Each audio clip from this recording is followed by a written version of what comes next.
Hello and welcome to Matcha Mornings, part of the Wander Barn Podcast Network. I'm your host, Amanda Kingsmith, and I'm excited to dive deep on topics around holistic health, the power of food, hormone health, how the practices of yoga can impact our health and well-being, and much more. So grab your cup of tea, settle in, and let's get started.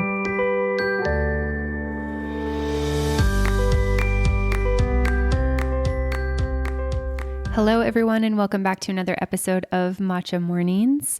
Today on the podcast, we are going to be going into part 2 of my 4-part series around pregnancy, birth, postpartum, and motherhood.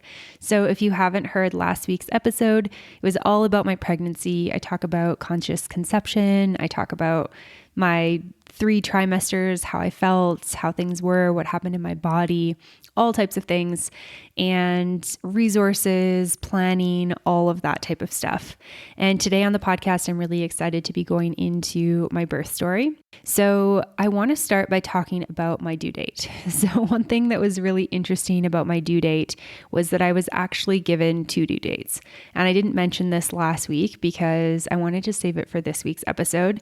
It's not really an important thing because I do think due dates are ranges anyways. But when I went and got my first ultrasound to confirm the pregnancy, they told me February 2nd. And then when I went back to Canada and got my 20-week anatomy scan done, all my blood work, etc., they also agreed February 2nd was the due date. But when I saw my midwife, which was kind of in between the first ultrasound and the second one, she used just kind of like a paper thing to do it. And she was like, oh, I think January 31st is more likely your due date. And I was like, I have a strong feeling that baby girl is a February baby. So we're going to go with February 2nd. So that's always what I used as the due date. But I think it's important to know that my midwife had January 31st as my due date, just for a few details around my birth. And so she had asked me to book a ultrasound for 40 weeks, which was January 31st, which I talked about doing in the last episode. So we went and did our ultrasound on January 31st. And it was actually kind of interesting because on his ultrasound thing, he was like, oh, you're actually already overdue. Like you're 41. And I was like, oh no, like my midwife has my due date as today, but I've also been given the due date of Wednesday, I think was the 2nd. And he was like, oh, okay, well, yeah, it doesn't really matter, like, date range or whatever, like baby's good. And when they did that ultrasound, they told me that she was around 3.8 kilograms. I think that's around 8.4 pounds, if I'm remembering correctly. And so I was thinking like, okay, well, my due date that I have in my head is in 2 days. 02/02/2022 is like the coolest birthday ever. So she should come on that day. As soon as I get my residency, I'm going to be relaxed, baby girl can come. And so I wasn't really too fazed about it, especially because one of my best friends who I talked to in length about pregnancy and stuff was like, yeah, they told me my babies were pretty big when they did those final ultrasounds and like they ended up coming out smaller. And they tell you it can be plus or minus a pound. So I was like, my baby is somewhere between 7.4 pounds and 9.4 pounds. And I was like, not a chance that she's 9.4 pounds. I feel like, she's probably between 7.4 and 8.4 pounds. So great. She's nice and healthy. She's going to come soon. All is good. And he basically said like, yep, she's a good size. She's healthy, not a lot of space, but there's a good amount of fluid, like not too much, not too little. Cord is good. Placenta is good. All is good. So no need to stress. And this was really great for me because we were doing a home birth. My goal was to have baby girl at home. And so I actually really didn't want another ultrasound, but at the same time, because I was birthing outside of a hospital and whatnot, I was interested in the idea of just having one more check just to make sure all was good. I knew it was going to give me peace of mind or tell us something that maybe we needed to change our plan. So I was feeling really, really good at that point and just, eager for her to come. And so after we got back from that residency appointment, which I talked about last week, it was on the 31st in the afternoon, I sat down in front of my birth altar that I had created around 24 weeks when we moved into our apartment that we were going to be welcoming baby into. And I just put my hands to my belly and meditated and told her like, hey, we're really ready for you now. Anytime you want to come, you're welcome to come now. I'm ready whenever you're ready. And so the next day passes, and in the evening on the first, I was a little bit like, ooh, maybe I'm like starting to feel some things. Let's cancel our cleaner for the next day. Our cleaner always comes on Wednesdays. So I messaged her. I was like, I'm feeling a little bit sick. Let's not do the cleaning this week.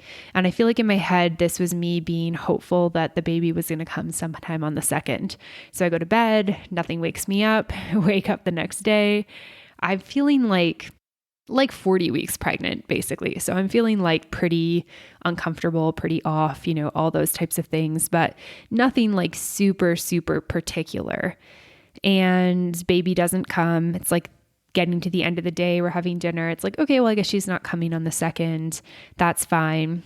And the days just continued to progress like that.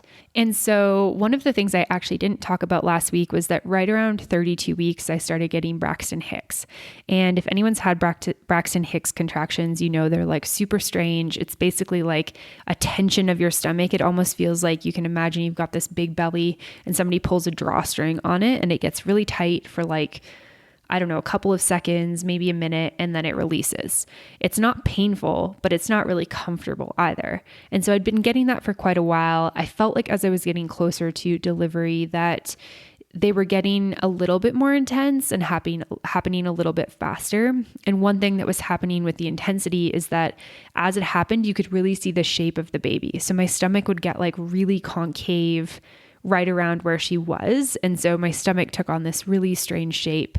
And so it was just happening more and more as I got closer to delivery. And once I hit, I think maybe I started around like 39 weeks, I started doing evening primrose oil. You can both take it orally and put it vaginally. And I started taking a few other like herbs and stuff that my midwife was recommending for me. And up until this point, up until 36 weeks, I'd been seeing my midwife once a month. And then once I hit 36 weeks, we started seeing her weekly. And then once I hit like 40 weeks, we started seeing her every couple of days. It was really important to make sure that my blood pressure was doing well and that baby's heart rate was good and all of that type of stuff. And I was in contact with her a lot more. So my midwife was really, really fantastic. I felt super connected with her. I knew I could always message her, but I had such a relaxed and chill pregnancy that I really didn't need her a lot. I got sick one time when I was in my third trimester.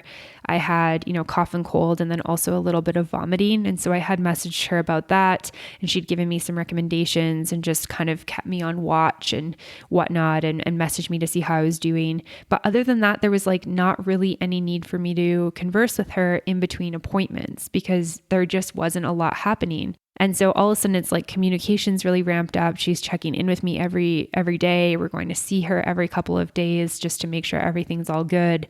And so that kind of adds to the intensity. And it's kind of a strange thing because it's like, as you gear up to your due date, you're just like hoping and hoping and hoping that baby stays in, right? Because it's like, okay, you hit 37 weeks, your full term. I got cleared for home birth, super stoked about that.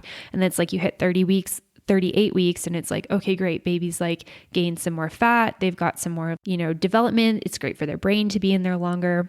39 weeks, heck yes, I'm doing this. And then it's like you hit 40 weeks and you're like, okay, well, like I'm ready to give birth now. And so I felt like between 40 and 41 weeks was a really strange, challenging time. I was not working. I was just waiting for baby. I was really tired. I was really big. And so I was just trying to relax as much as possible. I was trying to sleep as much as possible because I knew she'd be coming soon. I was trying to just eat really well. I was trying to walk as much as I could. And I was also just mentally trying to prepare myself because up until that point, it had been so like, I don't want to deliver early that I just been like, stay in. And then, February 2nd came and went and it's this random date. Yet at the same time, it's this date that I've placed so much importance on that it passes. And I'm like, okay, well, like, where's my baby? And so I felt like those days were some of my most challenging of my pregnancy, because I'd wake up in the morning being like, am I going to go into labor today? Am I going to have a baby today? Who knows? I have no idea. I hope she comes, but I don't know if she's going to come. I don't feel anything. And so mentally it was very taxing for me. And so what I started doing was watching a lot of movies and reading a lot of books. In the last episode, I shared a lot of the resources that I read and listened to, and I was very much consuming baby content, probably right through the end of 2021. And I remember just one day being like, I've read enough. I understand how this is going to happen. I just need to relax at this point. And I put a post out on social media that was like, I need fiction books. Like, somebody just gave me fiction books. So basically, during this last week of pregnancy, I'm just reading as much as I can. I'm just devouring books. I'm watching a ton of rom-coms, rewatching kind of old movies like 10 Things I Hate About You and How to Lose a Guy in 10 Days, like those type of books. And then I restarted the Harry Potter series, and I'm just trying to keep my mind off the fact that I'm pregnant. And, every time I go on social media, my phone, it's like another person's messaged me like, still pregnant, still pregnant, still pregnant. I'm like, yeah, still pregnant, no baby yet, you'll know. And basically I said to my parents and my family, like, hey, it's really just a lot if you're checking in every day. Like, how about I'll check in every couple of days. I'll let you know how I'm feeling. I'll confirm that there's still no baby, and I'll let you know once the baby arrives. And for me, that was a really good kind of medium ground, because I knew they were aching to ask and to be talking to me and stuff like that. But I just needed to not be asked constantly. And so the days are passing, February 2nd passes, like I said, February 3rd passes, February 4th passes, February 5th passes, 6th passes, 7th, et cetera, et cetera. We get to Monday, February 7th. And so that's a week past the due date that my midwife has, said is my due date. And so we go and we see her, and everything's still good. And she's like, you're at 41 weeks now, so we should just talk about like how you're feeling.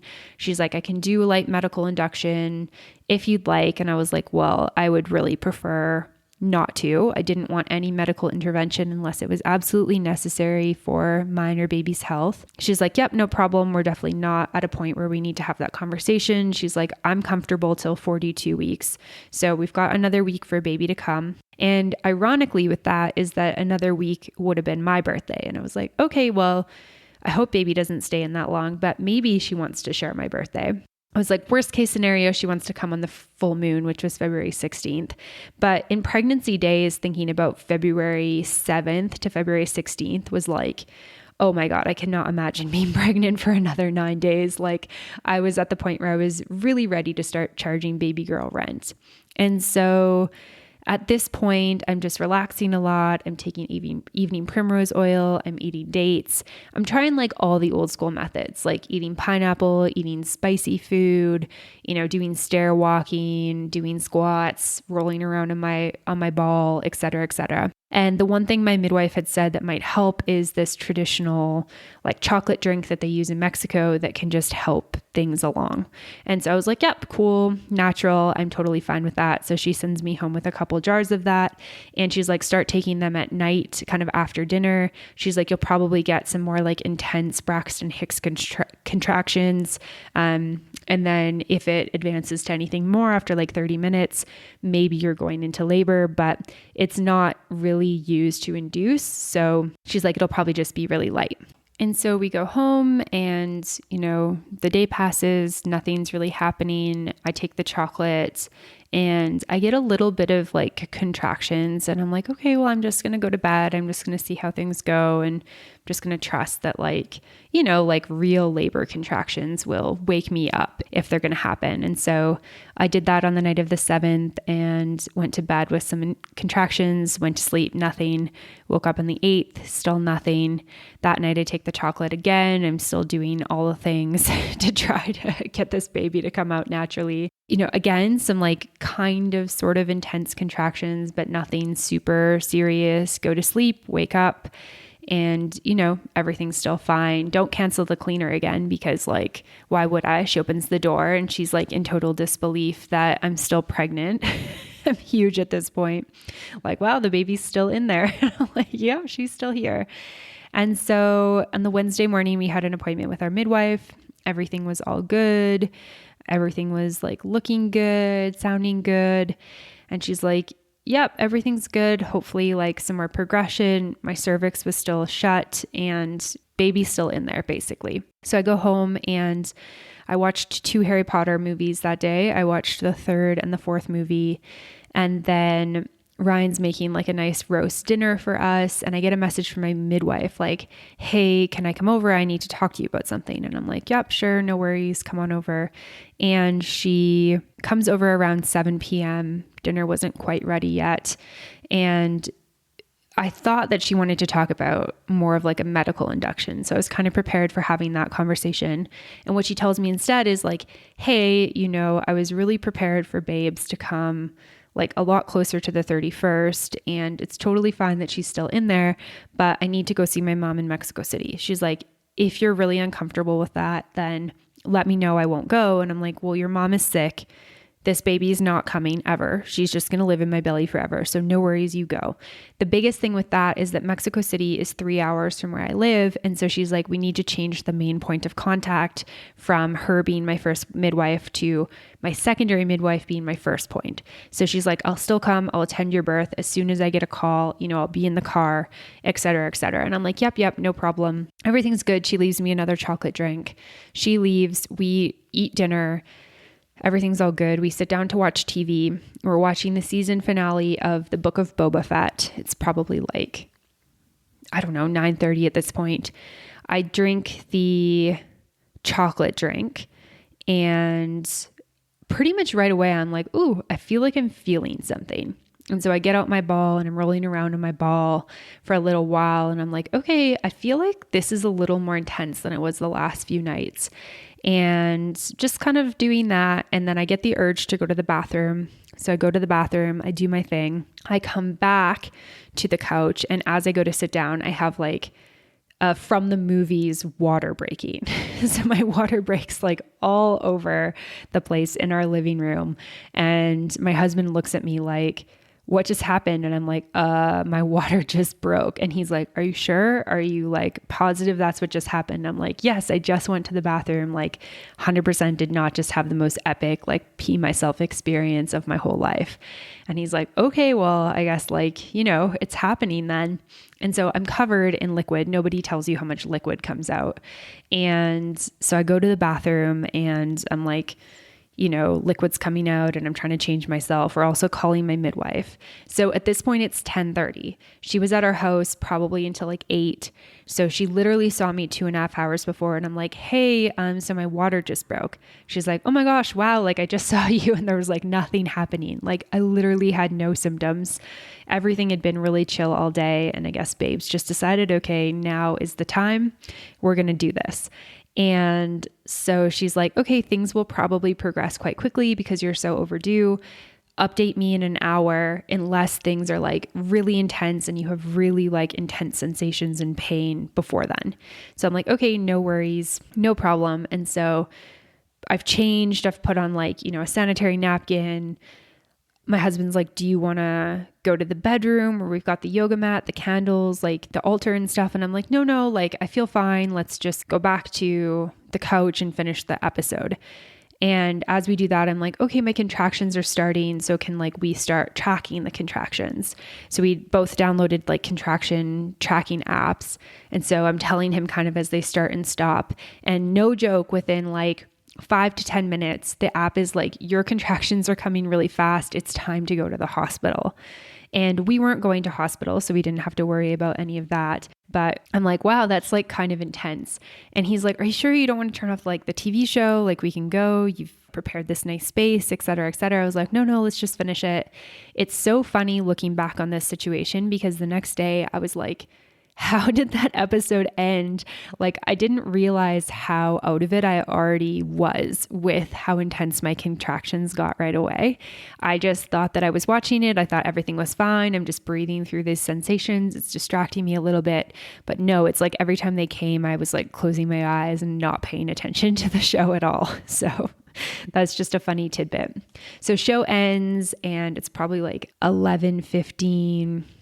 Something like that. My concept of time throughout this entire experience is really skewed and off. So I'll do my best to kind of share when things happened and whatnot, but I wasn't looking at a clock. I wasn't looking at my phone or anything like that. And so I really have like no recollection of time, and time feels kind of a little bit strange in the birth portal. And so I move into the room that I was talking about before that had a yoga mat set up, and my husband got some music going on the iPad, and he was like, sitting with me, like, what do you need? And I was just breathing through contractions. They were coming really fast, and I felt like I wasn't really getting much reprieve from them.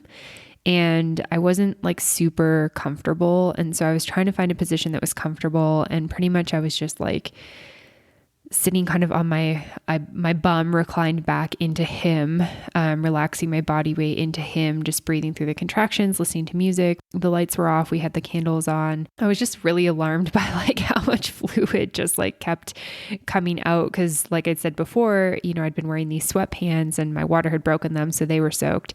And so I'd put on my pajama pants, or my pajama shorts, I guess they were, and they were soaked. It's like, more amniotic fluid was coming out. And so I ended up just like ditching the pants, and we put, I think, a few towels down kind of underneath me to catch any liquid that came.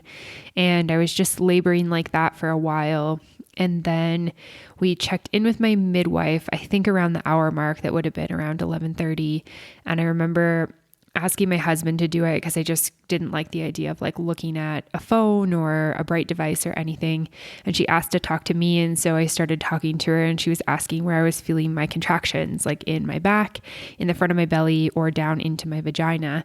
And if I'm remembering correctly, I had to take a pause, wait for a contraction to come, and then really focus in on where the sensation was coming. And they were coming kind of lower towards the front and down into my vagina. And she said, "Okay, I'm coming." And I was like, okay.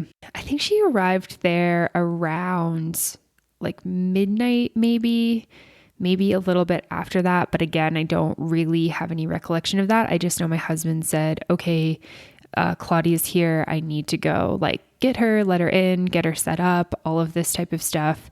He had to get her everything sorted out with the midwives. And so I had two midwives that came and attended my birth. They came separately, but they arrived right at the same time. And so they came in, and the first thing my midwife did was came and did a cervical check with my permission. This was something that, as long as it wasn't regular and as long as it was asked beforehand, I was completely fine with. I was a bit curious at this point, like kind of what was going on in terms of where the baby was at, because the contractions just came super, super fast and super intense. And she was like, "Okay, this isn't bad, but it's like really uncommon." She's like, "You're completely effaced, but not at all dilated." And I was like, "Okay." And she's like, "Are you having like the urges to push?" And I was like, "Yes." I'd been having kind of the like fetal ejection sensation for a while at that point, or at least it felt like a while. And she was like, "Okay, just keep like riding the waves of those sensations. We're going to get the birthing pool set up." And I was like, "Okay, yep, sounds good." And so I just continued to labor. And at some point I turned around and was kind of on all fours, but with my birthing ball. And I remember having a thought that said, that was like, I understand why people take medication for this. It's really strange because now when I think back to it, I don't remember any pain. I can't remember the actual feeling that happened inside my body. I know there was sensation. I know it was really intense. I know I wasn't able to like multitask or think about anything else. I was just very in it. I know it was very like animalistic, and, there was lots of sounds coming out of my body, but I don't remember the actual pain. Like I couldn't tell you on a scale of 1 to 10 what it felt like. I'm assuming that it was probably close to a 10 in terms of intensity. But yeah, when I think back to it, it's just the strangest thing of not being able to remember. Yeah, it's pretty incredible when I think about that.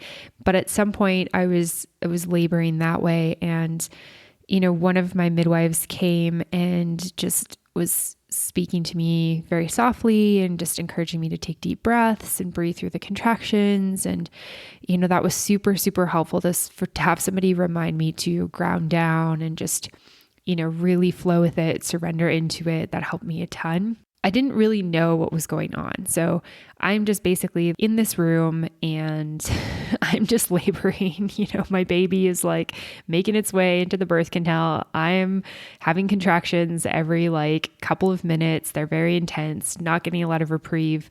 Nobody else is in there with me and I have no idea what's going on. And meanwhile, they're getting the birthing pool set up. And so what had happened is they were trying to get the shower head off and to hook the like hose up to fill the pool. And so the bathroom we were going to use, which was our master bathroom, I guess like they couldn't get the shower head off. And my husband thought my midwife had a wrench, and my midwife thought that my husband had a wrench, and neither of us had a wrench.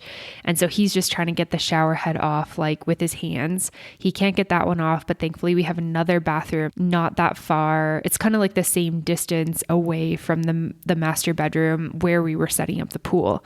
And so he was able to get that one off. And so they start filling the water up, but then the hot water isn't hot enough. And so my husband goes and like turns up the hot water. And in the meantime, he puts all the pots on the stove to boil. So there's like, I don't know, 6 pots on the stove with like boiling water. And then my midwives are like, well, now it's too hot.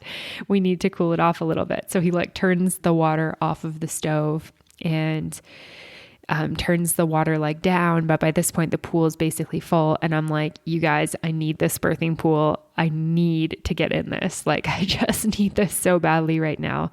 And they're like, do you mind that the water's a little warm? And I was like, no, I just don't really care at this point. If it's cold or warm, I just need to get into it. And as soon as they were like, okay, good, you're good to go, I don't think I've ever moved faster in my whole life. It's the only time throughout this whole process that I have any like recollection of moving quickly or having any type of like purpose with my movement, or even being able to like get up and move, because the whole time I felt like I just really can't move very well because it was just like really, really intense. And so I get into the pool and I feel this like immediate reprieve. It was just so good. I immediately feel relaxed and the intensity went down and the contractions slowed a little bit, which was really nice. And my midwife's like, okay, is it okay if I check you again? I'm like, yep, no worries.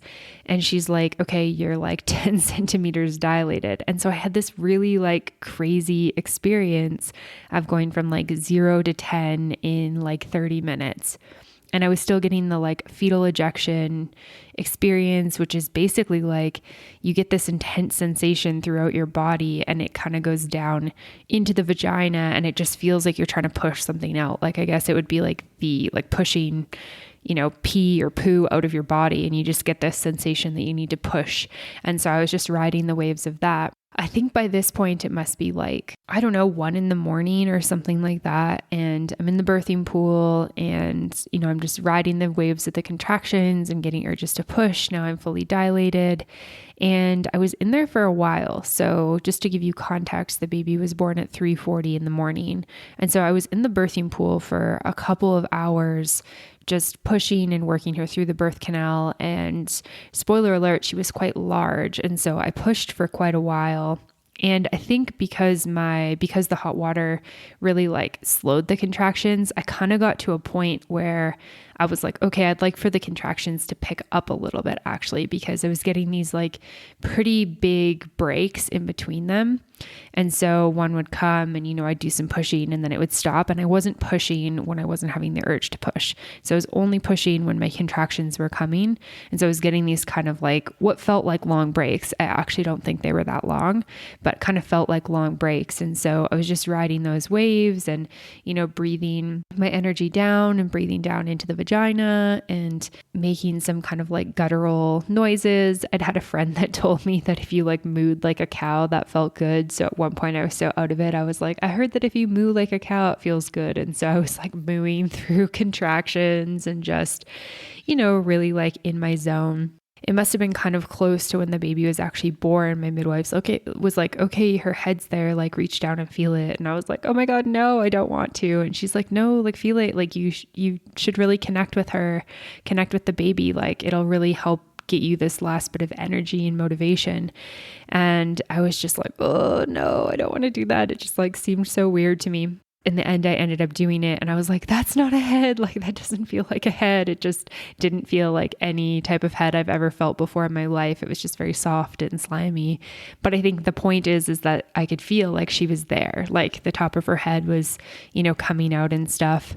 And I think sometime before this, because my contractions had slowed and pushing was getting like pretty tiring for me and stuff, my midwives had encouraged me to switch on to all fours. So to kind of switch on to that position that I'd been on in the birthing room. And I did that, but I had, I think what they call the ring of fire, where it's like the baby's head is there.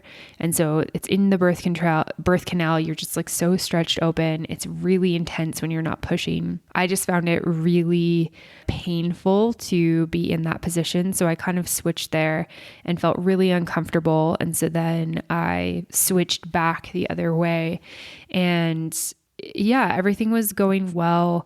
Then my midwife was like, okay, we need to turn the lights on and, it's time to get the baby out and stuff like that. And I was like, okay, sounds good. We like turn the music down, turn the lights on.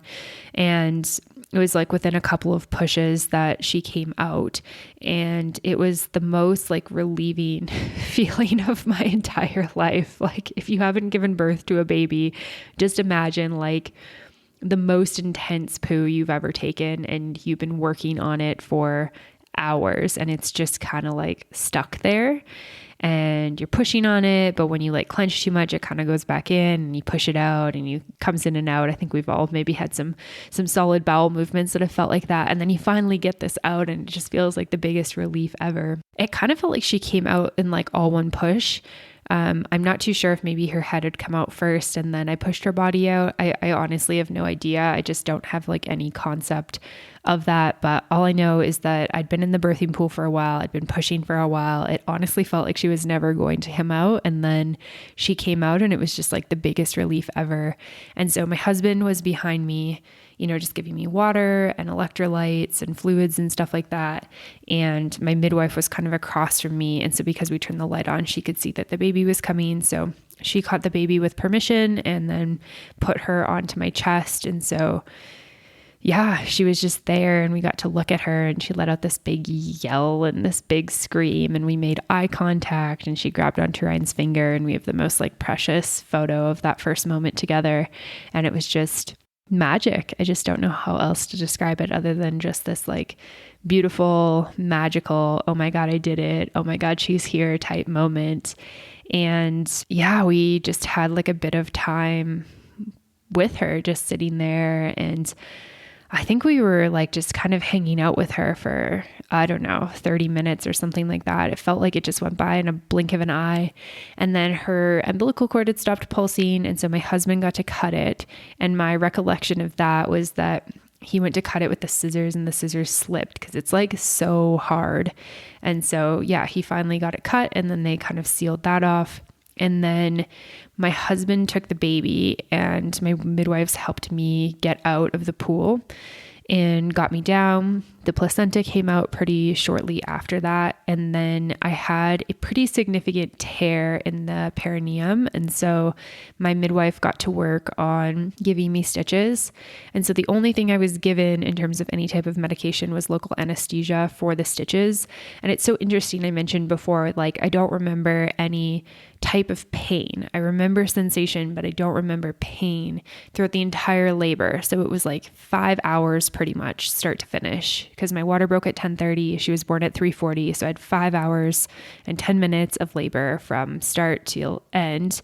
And being stitched up was so painful. Yeah, even though I had the anesthesia, I was just so uncomfortable. And that was definitely like the worst part about the whole experience was having to get the stitches. I was like cold and uncomfortable and I was lying there and I just wanted it to be done. And it felt like it was taking forever to get it done. And Lou was just like right there, but I just wanted her to be like on me. And so after maybe 30 minutes of my husband holding her just beside me, we put her on me and she latched and she nursed. And after that happened, I had some cuddles with her and stuff. Then the midwife who wasn't working on my stitches started doing like all of the stuff that they do in terms of like, like weighing her, measuring her head, checking her, just making sure that everything was good with her. They'd done kind of like an initial check while she was like with us in the pool, like just checking her heart rate and, checking to make sure that she didn't have any of the extra liquid or anything like that. And she was all good. And so they did kind of the official checks and stuff with her. And then by that point, my stitches were done. I was cleaned up. They put, I think, like a pad and an adult diaper on me. And, I had some blankets, some sweaters, all of that type of stuff, got me tucked up into bed.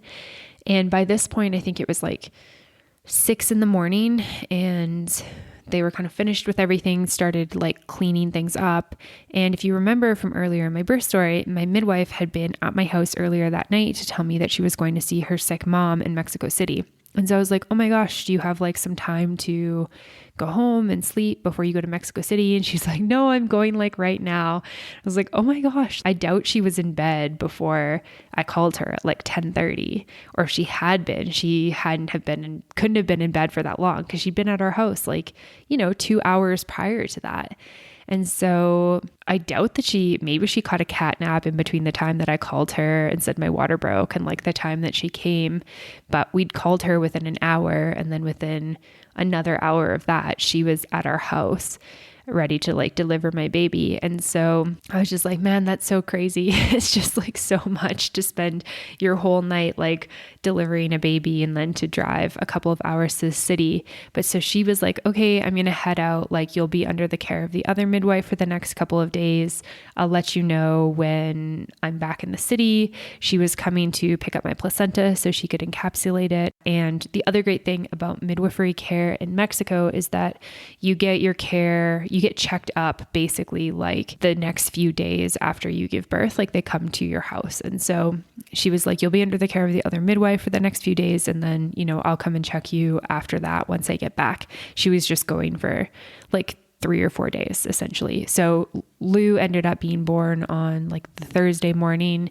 And I think that my midwife was coming back on like the Monday or something like that. So she was just going for the weekend, but it was like pretty amazing. My other midwife was there for maybe an hour more, like 6:37 a.m. She was like, okay, I will come check on you like later today, like 5 p.m., et cetera, et cetera. She left me with some like homeopathic stuff to prevent infection and help with pain and all of that type of stuff. And yeah, then they just left us. And so it was just the three of us just by ourselves for the first time. And it was really just the craziest, most surreal experience. It's like, you've known for 10 months that you're going to have a baby and that the baby is going to be there and be a part of your life. But it's like, I just don't know that there's like anything that can prepare you for that experience of like, now you're with this tiny, precious little infant. It's just like the absolute craziest, wildest thing. And so yeah, we lied down for a little bit and just kind of soaked in our little baby girl. And we were pretty sure we had a name at that point. We had been thinking that her name would be Louise May for a while. It had been our top name pretty much since we'd found out we had a girl, and even was kind of a name that I'd been thinking about prior to that. But we wanted to meet her. It's actually kind of interesting. We were in this birthing class that I mentioned in the last episode on pregnancy, and everyone had named their baby except for us. I think there was a group of maybe like 10 couples, and everyone had a name for their baby. So they all knew the gender and they all had their names. And we were like, oh yeah, we know it's a girl, but like, we don't know what her name is yet. And I know that some people decide to name their babies before they meet them, and that's totally fine. I don't have any judgment towards that. You should do what's best for you. But for me, even though I was like pretty sure that was her name, I just felt like I needed to see her and hold her and be with her to be like, is this Lou? Is this baby Louise? I'm not sure. And it feels like a lot of pressure to name a baby. Obviously, they can change their names, they can have nicknames, all that type of stuff. I fully recognize that, but I just felt like, I don't know, it just felt like a lot of pressure to name her. And so we just spent the first couple of hours with her. Yeah, we just like soaked things in, and then my husband made me some food. I wasn't feeling like anything rich or anything heavy. So I think I just had like rice with bone broth and ghee, something really soft, nourishing, lots of tea, lots of water, and just basically like lied in bed for like the whole day, sleeping on and off, and just figuring out parenthood. And I'm going to talk more about what that experience was like in the postpartum episode that I'm going to do next. So I'll talk to you about the first few days, the first few weeks, the first few months, how all of that went, what all of it was like in terms of physical healing, emotional healing, mental healing, but wanted to share that story. And so I think a couple of other things that I want to share before I wrap up is a little bit about the baby. So I talked about her name, but let me give you some stats. So baby girl was 4.5 kilos, which is 9 pounds, 14 ounces. So she was big, and she must have been right around that like 8.4 pound mark on January 31st when she got weighed, because they say that they grow pretty much a pound in a week. And she was basically in my belly for 10 more days after that. So she was just in there nice and cozy, getting nice and fat. She was super long. She was like 54 centimeters long when she was born. So yeah, tall, big, chubby. My midwives had only ever delivered one baby bigger than that in their whole careers, which is kind of funny. I mean, we had her in Mexico, so Mexicans tend to be smaller, and especially Mexican babies will be smaller. But even like by, Canadian American standards, like an almost 10-pound baby is pretty hardy. I didn't have any pretenses that we were going to have a small baby, since I was almost 8 pounds and my husband was almost 9 pounds when he was born, and I was actually born 5 days early. So if you think about, had I been in there for 14 more days, just cooking away, getting chubby, I probably would have been the same size as Lou. But yeah, she was just in there getting nice and hardy, taking her sweet time before she decided to come. And we felt really, really lucky and blessed that she came out really healthy. We didn't have to worry about her losing weight or, not getting enough nourishment right away or anything like that, because she was just nice, healthy baby. And so that was a real, real blessing to have. And yeah, overall, we had a really beautiful experience with the home birth. I think that you need to make the decision that's best for you when it comes to birth. I don't have any judgments towards other people and what they choose, but for me, this was definitely the best option. I feel really uncomfortable in hospitals. I don't like lights and beeping machines. And I found it even really overstimulating when we did turn the lights on in the comfort of my home. I really loved the fact that it was just 4 of us there the entire time. My partner, my husband, who I trust 100% wholeheartedly, and then 2 midwives who had extensive conversations with and knew that we were very aligned in terms of my wants with the birth plans, et cetera, et cetera. And I felt that the birth went pretty much exactly as I'd envisioned it for months and months. Obviously you can't control the way birth happens, and sometimes there's emergencies or unexpected things that happen. And obviously we're really lucky to live in a world where we have medical intervention. But for me, I just didn't want to put that as a real possibility. So when I spent time meditating on my birth, visualizing my birth, manifesting my birth, I really visualized it being in our master bedroom, in a birthing pool, everything going really smoothly, everything going really well. And that's exactly how it turned out. So I just feel really, really fortunate and lucky that it was able to happen that way, because it was really pretty much everything I ever could have imagined. And, everything went super well. Obviously, having a tear was not in my plans, but we can't always plan these things, like I said before. And I was really lucky to be under really great care. My midwives had exceptional training and were able to, stitch me up and take care of me very well. And, I had a really good job done and was able to heal really well. So that was, something that I feel very grateful for. And, thankfully everything other than the tear was really good with me. Obviously there was blood loss, especially with having a birth injury, but there was nothing too significant or too bad or anything like that. Everything went very smoothly, and I felt so lucky that I was just in my bed, in my house. I didn't have anyone disturbing me. I didn't have to get in a car while laboring or anything like that.